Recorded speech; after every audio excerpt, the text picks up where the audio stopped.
Caro colega médico, me responda uma coisa, você tem medo da inteligência artificial?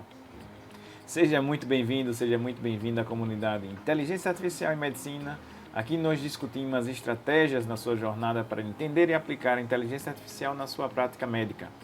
Eu sou Aidano Machado e hoje o tema é como deve ser a relação médico e inteligência artificial.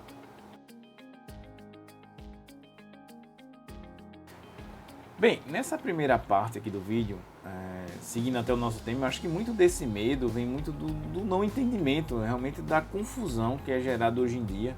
Eu me lembro bem que antigamente eu ia aos congressos da área médica, né, de uma maneira geral, para ir muitas vezes explicar o que era esse termo, inteligência artificial, as pessoas não conheciam, não se falava muito.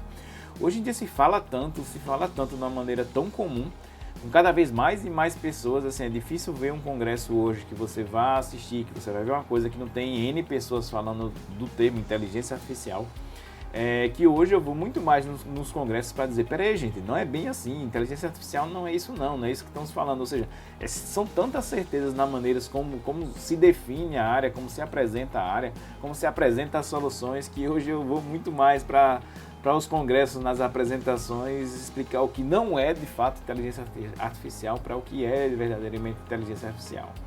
Então assim, acho que tratar nessa primeira parte aqui do vídeo como vários desses pontos que são temas e termos, né, que causam muito mais confusão e desinformação do que realmente informação em si. E eu acho que assim, começar primeiramente, eu acho que acho que até pela tarefa mais difícil, que é definir o que é inteligência artificial.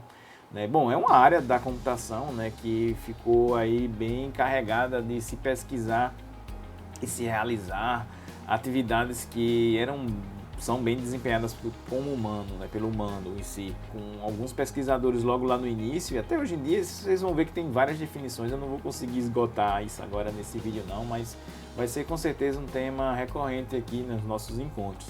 De definição, é uma coisa assim, que eu acho que tem do termo em si, acho que a parte maior é a subjetividade em cima de um dos termos, porque a parte artificial do termo acho que todo mundo entende, mas o inteligência em si cada um vai entender de um jeito. E há essa própria confusão entre os próprios pesquisadores da área, porque cada um vê a área como um objetivo e um foco diferente. Só para citar aqui, acho que um autor, na verdade é da grande obra, né, dos cursos de graduação, o livro mais referência de graduação, que é o Inteligência Artificial, uma abordagem moderna. São dois autores, na verdade eles dizem que era um, mas são dois, que é o Russell e o Norvig. Eles separaram as definições todas aí encontradas de inteligência artificial em 4 grandes grupos, que eram os pesquisadores que tinham basicamente objetivos diferentes, e ele cruzou o pensar e o agir com o termo ser racional ou humano. Basicamente os 4 grandes grupos foi você construir a máquina que seja capaz de pensar como humano, ou construir uma máquina que seja capaz de agir como humano, ou seja, só parecer que está fazendo uma coisa como se humano faria, mas não necessariamente pensando da mesma forma. Não precisa todo aquele entendimento, né, de funcionamento do pensamento, toda a parte cognitiva humana. E os grupos também pensar e agir, mas não necessariamente como se um humano faria no caso real, mas de forma racional.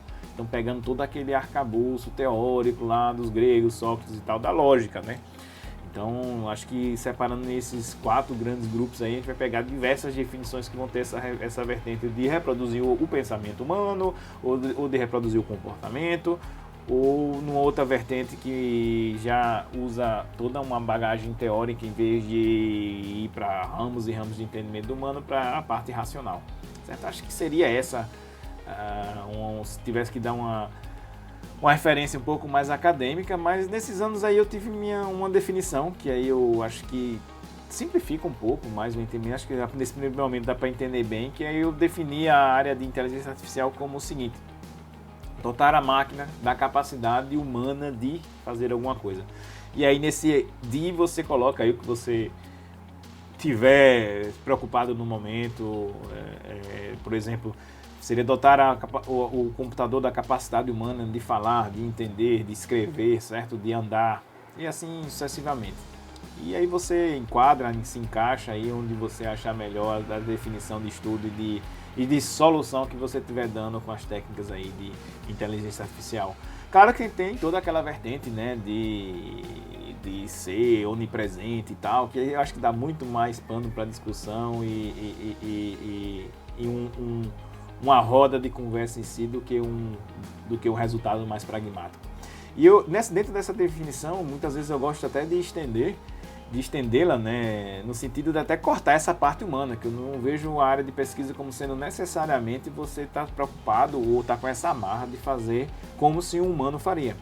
E aí eu até estendo, e muitas vezes é dessa forma que eu uso o meu racional, né, para resolver as coisas usando a inteligência artificial, é dotar a máquina da capacidade de fazer alguma coisa. Por exemplo, dotar a máquina da capacidade de andar.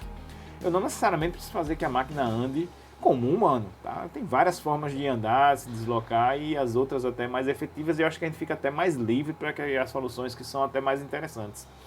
Um exemplo prático, se eu estivesse pensando em resolver uma máquina, ou seja, construir uma máquina, um dispositivo que seja capaz de voar, assim, o humano nem voa, nem conseguiria fazer um voar como humano. Mas aí se eu me amarrasse em voar como um determinado animal, por exemplo, como um determinado pássaro, eu estaria muito amarrado em criar uma solução que vai pressupor muito do entendimento de como aquilo faz para tentar reproduzir aquilo. E eu vejo muito mais como você entender o problema, entender a maneira de resolver e criar uma máquina que seja capaz de fazer isso, tá? Então, se a gente pegar hoje praticamente e as máquinas que deram certo, né, tiveram várias tentativas de pegar a parte histórica de as mais diversas máquinas que foram tentadas para se voar. Hoje tem as de sucesso, e as de sucesso que a gente encontra por aí não voam como nenhum pássaro. Por exemplo, você pegar os aviões, helicópteros, balão, o que você imaginar não é necessariamente como um pássaro batendo asa. Então eu acho que essa visão um pouco mais geral ajuda muito a gente focar em resolver o problema, e resolver um problema até muitas vezes da maneira mais interessante do que aquela maneira que se é resolvida mais comumente. Eu acho que aí é que está também um dos pontos chaves da área, de se expandir a área para utilizar da melhor maneira as ferramentas que a gente tem. Tá?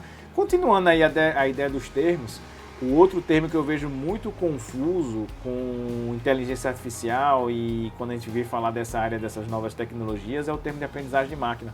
E na área médica a gente vê muito sendo utilizado até como sinônimo, ou seja, quando se fala em inteligência artificial, está pensando em aprendizagem de máquina, e em aprendizagem de máquina está se pensando em inteligência artificial. Tá? Do mesmo jeito que a inteligência artificial é uma área da computação, a aprendizagem de máquina é uma sub-área da inteligência artificial, certo? Então, assim, é mais um termo aí que é bem difícil de explicar, das coisas das atividades que eu sempre gasto bastante tempo com meus alunos, seja nos cursos de inteligência artificial, nos cursos de aprendizagem de máquina, é que novamente a gente vem com um termo subjetivo, porque a parte de aprender, cada um também entende de um jeito, certo? Então, se eu pegar a minha definição lá, que foi de inteligência artificial, aprendizagem de máquina seria um ramo com uma tarefa bem específica, que seria dotar a máquina da capacidade de aprender, tá? Aí, se você quiser pôr o humano, dotar a máquina da capacidade humana de aprender. Se quiser ir por esse viés aí você vai com toda a bagagem, principalmente com a sobrecarga aí de fazer o racional, o pensamento, a aprendizagem humana, certo? Então, mas a gente vem do termo novamente o que é que seria aprender, tá? Tentando simplificar novamente uma frase, e isso aí também com certeza vai ser um dos temas que a gente vai desmembrar aí nos nossos próximos encontros, até em discussões, coisas que eu quero trazer por aqui para a comunidade, é a parte de aprender, né? Se você quiser simplificar e novamente passar em uma frase para ver outros temas e outros pontos que eu quero discutir aqui com vocês ainda neste vídeo, seria você criar um programa, né, um programa de computador, que seja uma máquina, um dispositivo, que ela seja capaz de melhorar com a experiência. Então, saindo de todo o comprometimento de fazer como humano, de aprender de diversas formas, não, simplesmente é melhorar. Então, se tem uma métrica, você define uma métrica, se você consegue, a máquina a partir de experiência dada para ela, seja ela interagindo ou seja uma experiência já fornecida para ela, ela não foi pré-programada para aquilo e ela recebe aquela experiência de alguma forma e ela consegue melhorar seu desempenho com aquilo. Então isso é a aprendizagem de máquina, ou seja, você não programa ela realmente para resolver aquele problema, mas você estrutura ela de uma forma que ela consiga melhorar o seu desempenho com a experiência. Então seria isso aí a a área de aprendizagem de máquinas, mas você tem diversos tipos de algoritmos, diversas técnicas, diversas maneiras de fazer que a gente com certeza vai discutir ele para frente, tá? E tem outros termos até que eu coloquei aqui para frente, uma enxurrada de coisas que aparecem que geralmente criam mais confusão. Os dois termos que eu já falei, de inteligência artificial e aprendizagem de máquina, né? Aí vem os tipos de aprendizagem de máquina em todas as partes de inglês, né, que aparece também. Então às vezes se fala de aprendizagem de máquina, às vezes fala de machine learning, as suas variações de deep learning, nomes bem comerciais que fizeram de data mining, big data, data science, BI, que são business intelligence, né, computação em nuvem, né, o cloud computing, sensores inteligentes, internet das coisas, o IoT, blockchain. E na área médica aí vem as teles, né? Telemedicina, teleconsulta, teleatendimento, aí vai, tudo teleassistência e assim sucessivamente. E aí veio aqueles termos se não baixasse, ainda veio a história das medicinas 1.0, 2.0, 3.0, 4.0, saúde 5.0, saúde hospital 4.0, que foi nesses termos que a gente até discutindo muito aqui, fez de certa forma, além do pedido do pessoal da criação dessa comunidade, como professor, devia fazer isso, devia fazer aquilo, e a gente começou aí essa iniciativa. Espero que vocês gostem, interajam e a gente cada vez venha mais engrandecer aqui. Então, esse termo de saúde, de começar a enumerar com as mais diversas tecnologias que causam mais confusão do que o entendimento, né? E aí desses pontos do 1.0, 2.0, porque a pessoa ainda fica sem nem saber o que vem isso. A primeira história aqui, né, que eu vi falando dos termos, quando se começou a enumerar, né, veio do termo Indústria 4.0, que veio de um projeto de um governo alemão, né, que promovia a integração aqui da manufatura com a integração dos dados. E fazia referência à quarta revolução industrial, né, sabe? Teve a primeira revolução industrial lá na Grã-Bretanha com as máquinas de produção, né, final lá do século XVIII, onde se passou da produção manual, né, artesanal, para o uso dos motores a vapor, das máquinas a vapores, e elas colocadas em locomotivas, tanto para a parte de locomoção, né, quanto para a produção. E aí isso ajudou a agricultura, ajudou tudo na época, ou seja, foi realmente a revolução, a primeira grande revolução, a revolução industrial. A segunda revolução industrial que se teve já foi aquela lá do 1870, 1945, onde já se aproveitou isso, né, as estruturas existentes, telégrafo, ferrovias, e talvez o grande marco tenha sido a popularização da manufatura, né, da produção em massa. O nome mais famoso que a gente acha disso daí é no caso do Henry Ford, né, e principalmente a parte elétrica, a entrada na parte elétrica com a eletrificação das fábricas. Então foi a grande mudança da parte movida a vapor, né, das máquinas a vapor, para a parte elétrica. E aí a terceira revolução industrial, que justamente é de 50 para cá, né, no pós-guerra, que de 50 a 70, que teve a revolução digital, né, onde surgiu justamente a parte de automação, e aí a grande introdução dos sistemas mecânicos e eletrônicos, né, que também veio a toda a parte da evolução digital. E hoje, né, que a gente fala da revolução industrial que a gente está vivendo, que é justamente a troca, né, dessa parte da automação para a integração aí dos nomes, mas um nome bonito aqui da história dos sistemas cyberfísicos, né, que nada mais é do que a associação entre os computadores, né, a história da computação a uma rede e os processos físicos. Então a computação e o processamento, e hoje acontecendo tudo em rede, junto com a produção física do negócio, né? E aí onde surgiu esses termos, né, de internet das coisas, de cloud computing, né, toda a parte de em rede, a cognitive computing, né? O pessoal sai dando cada nome bonito, e a inteligência artificial, artificial intelligence, aprendizagem de máquina, toda essa revolução com essas novas tecnologias que estão sendo aplicadas hoje em dia para cada vez melhorar o processo, onde se deu um passo a mais, né, nessa parte onde simplesmente os processos não foram só automatizados a parte mecânica, mas também se conseguiu colocar a parte cognitiva e principalmente a integração das coisas, né, e está cada vez mais evoluindo a parte de rede, cada vez mais evoluindo as novas tecnologias e cada vez se melhorando o processo, tá? Se não bastasse a parte aí justamente do alemã, veio o Japão também enumerar as coisas. E aí ela veio com justamente o Japão com um paper, vou colocar aqui nas referências para caso quem quiser ver, onde se cunhou o termo de sociedade 5.0. E aí, no caso, em vez de fazer referência às revoluções industriais, às grandes revoluções que aconteceram na sociedade, né? Então, a sociedade 1.0, quando a gente era nômades, caçadores, não tinha residência fixa, era realmente aquela parte realmente mais de caçadores, das tribos pequenos grupos que caçavam e se viviam nessa subsistência de nômade, no ser humano no mundo. E isso, a grande mudança disso veio, que eles chamam de sociedade 2.0, que veio devido à agricultura, né? Que realmente foi uma grande revolução, que permitiu toda a mudança na sociedade baseada na agricultura. Isso foi o que eles batizaram os japoneses de sociedade 2.0.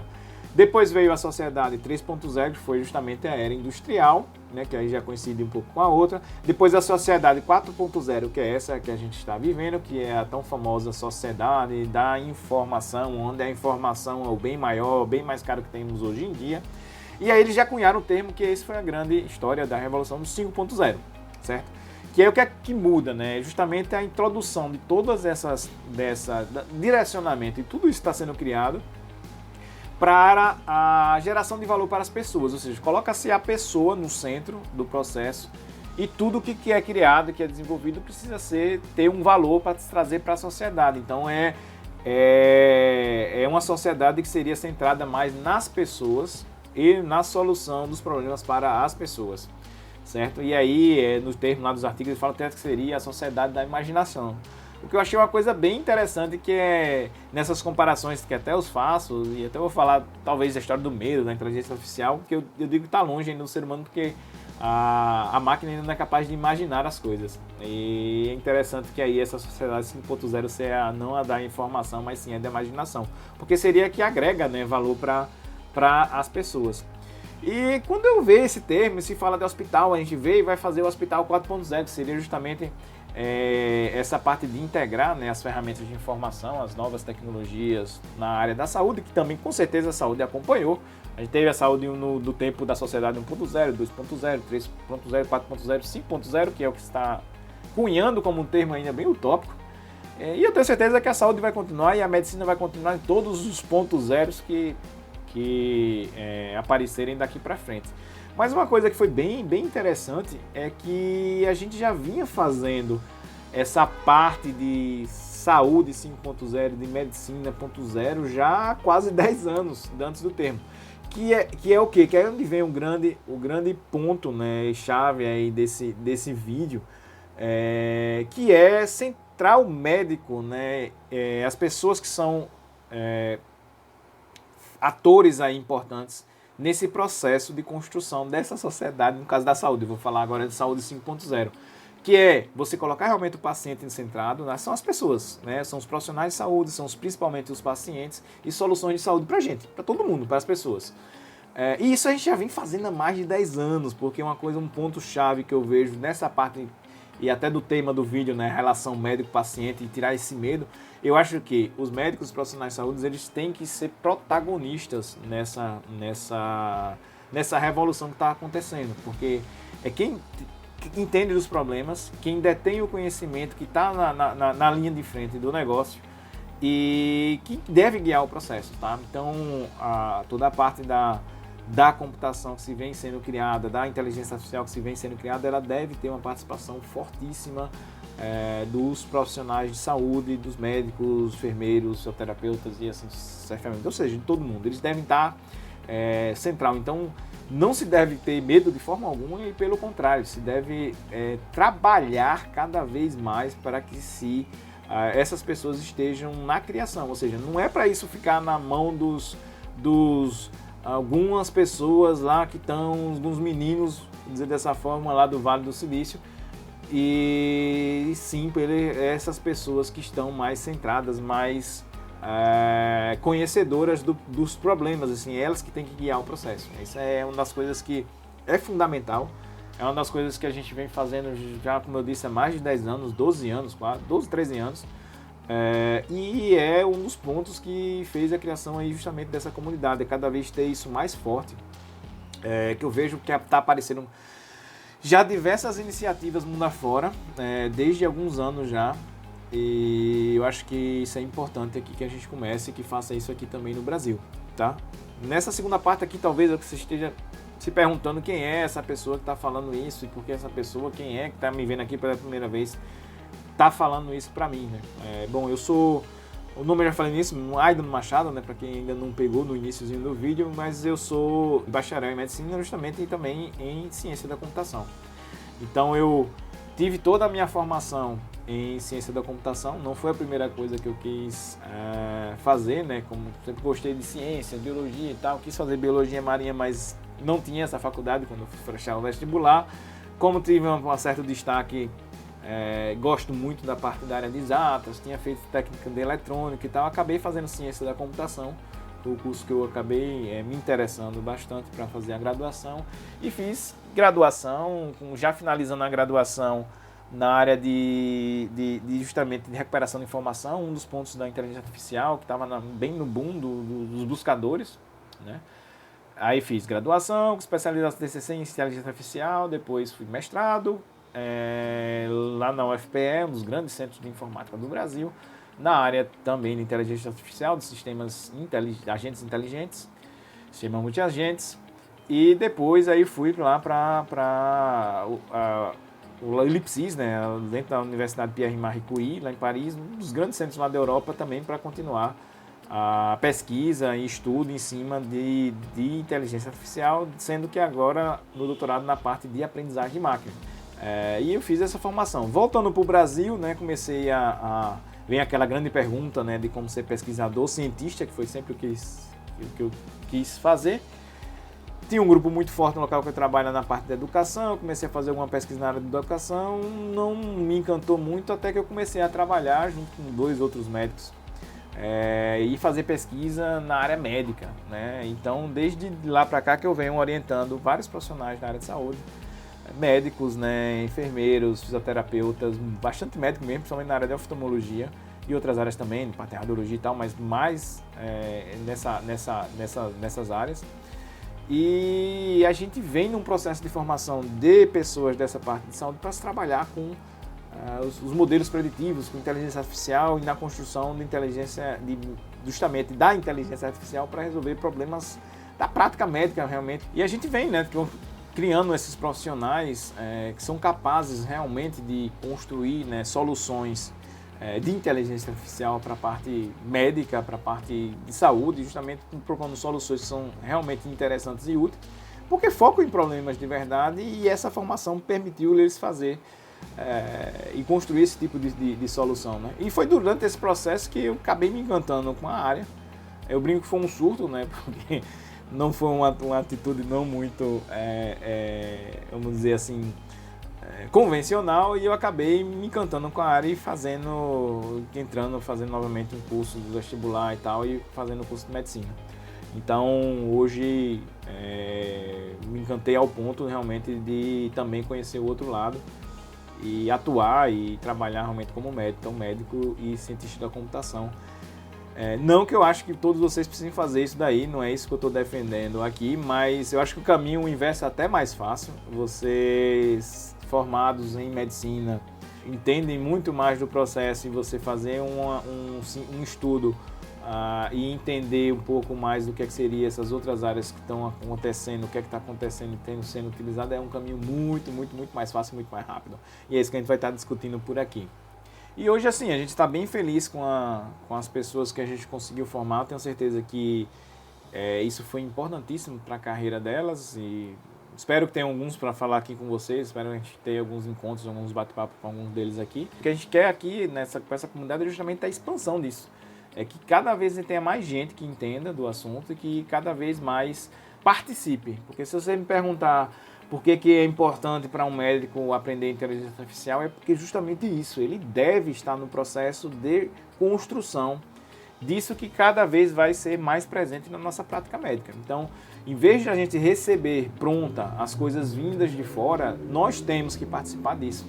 Durante a minha graduação, vindo da concepção lá do surto, né, se brincar assim como eu tive diversas provas e que eu via de notícias e coisas acontecendo fora do país, como a criação de residências já há tempo, como uma residência que ele tem lá, a Clinical Informatics, que é uma residência especializada nessa área, ou seja, se formar médicos que entendam de informática de maneira geral e principalmente dessas novas ferramentas que estão aparecendo. Porque cada vez em hospitais as pessoas estão sendo importantes para a formação da construção dos serviços, né? Hoje eu vejo como se a necessidade de um profissional médico que entende, por exemplo, de inteligência artificial para conduzir as ferramentas que vão ser colocadas no serviço. Então, essa pessoa tem que estar à frente do negócio, tem que entender disso, porque as ferramentas vão vir meio pré-prontas e tenho certeza absoluta que daqui a alguns anos vai ser necessário em cada serviço, em cada hospital maior, vários médicos especialistas que entendam de inteligência artificial, de aprendizagem de máquina, para setarem as ferramentas para que elas se adaptem àquele serviço e que sejam conduzidas pelos profissionais. E não o contrário. Então, não se deve ter medo de forma alguma. Os médicos têm que cada vez mais entender desse processo e cada vez estar mais à frente e conduzindo essas ferramentas. Então, isso é algo da grande motivação minha de estar compartilhando isso aqui com vocês e que se construir uma comunidade quando se faça isso de uma maneira séria e correta, por assim dizer, porque não dizer da maneira correta, porque vai se prover o entendimento disso. Então, essas pessoas vão ser cada vez mais chaves, assim, eu tenho certeza que em cada serviço de radiologia vai precisar de um radiologista que entenda, ou vários que entendam das ferramentas que estão sendo colocadas de inteligência artificial para conduzir, para que se vá se adaptando, que se vá se adequando ao estilo a mecanismos de como aquilo vai acontecer, como aquilo vai ajudar ao corpo clínico, né? Isso de um serviço, mas isso vai ser replicado em todos os outros, certo? Então, acho que essa aí é a grande mensagem do vídeo, né? E você precisa pensar, mas se eu não quiser aprender esse negócio, bom, você tem a opção aí de continuar do jeito que tá, mas isso é uma coisa que vai acontecer independente da vontade minha e das pessoas que... É como se tivessem lutando contra o surgimento da eletricidade. A eletricidade veio para mudou muita coisa e eu, independente de eu querer ou não querer, as coisas se mudaram para a eletricidade e automações foram criadas, as coisas vão acontecendo e as coisas vão evoluindo e cabe a gente a conduzir essa evolução, principalmente nessa área de saúde, cuidar da saúde das pessoas. Eu vejo como sendo os grandes responsáveis, se a gente pensar lá na enumeração da sociedade para a saúde 5.0, porque somente essas pessoas, no caso, o paciente com suas demandas, os médicos com os profissionais de saúde, esses que são as pessoas que devem conduzir o processo. Tá? Então, fundamental das pessoas, principalmente dos profissionais de saúde e dos médicos, entenderem de fato o que é inteligência artificial, ao ponto de realmente conseguir aplicá-los. E eu prometo a vocês que não é difícil. E se aí vocês ficaram com a pergunta de por onde começar, eu digo, comece por aqui. Comece compartilhando com as pessoas que vocês acham que vão ter interesse nesse assunto e principalmente comente aqui embaixo, que justamente a ideia é que isso seja uma comunidade e eu vou responder todos vocês, a gente vai interagir, aproveita o espaço de vocês aí para interagir com o outro, cada vez a gente vai construindo aí essa consciência coletiva, essa inteligência coletiva, que eu acho que é um ponto fundamental aí de início desse projeto. Então sejam muito bem-vindos e comentem aqui, deixem suas sugestões de próximos vídeos, que a gente vai estar interagindo bastante ainda aí. Tchau, tchau.